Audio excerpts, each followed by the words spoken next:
గుణమ్మా ఏం పిల్లకు సో మా అన్న ఒకటే ఫోన్ తెచ్చుకుంటాను అంటాడు. దుడ్లు ఉండాలా ఏడవమ్మా దుడ్లు చూడమ్మా 4 రూపాయలు వడ్డని ఇస్తాను. ఏమమ్మా అంత మా ఫోను ఏం చేసావు గుణమ్మా? వాడు ఫోన్ కొనుక్కుంటే పనికేవా అని అంటాడు. పిల్లల్ని పైకి ఎప్పించుకుంటారమ్మా.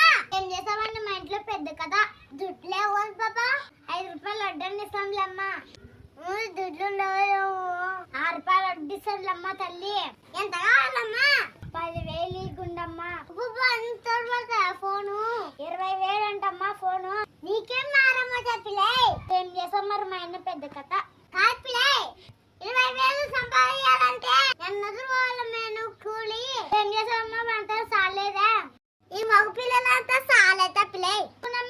ఈ 10,000 ఇంకా 10,000 ఎక్కడి నుంచి చేసావు? అదేందో కంతలంటే గుండమ్మ నాకే తెలియదు. ఎట్లా పిల్లే నెల కరెక్ట్ వడ్డీ సరేలమ్మ కడతండే.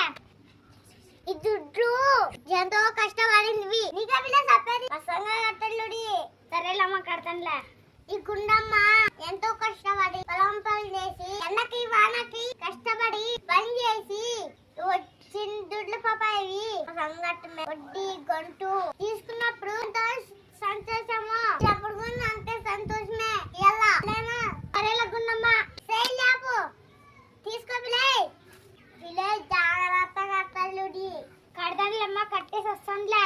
చిన్న రానా కూర్చోనా చెప్పమ్మా. కొన్నానా సరేలమ్మా. రేపు బడి ఫీజు కట్టాలా డబ్బులు ఇవ్వాలమ్మా. ఎంత నానా? 3,000 కట్టాలంట. సరేనేనా నీకు బాగా కొన్నాను తెస్తాను. సరే అమ్మా తెస్తాను. ఆమెనా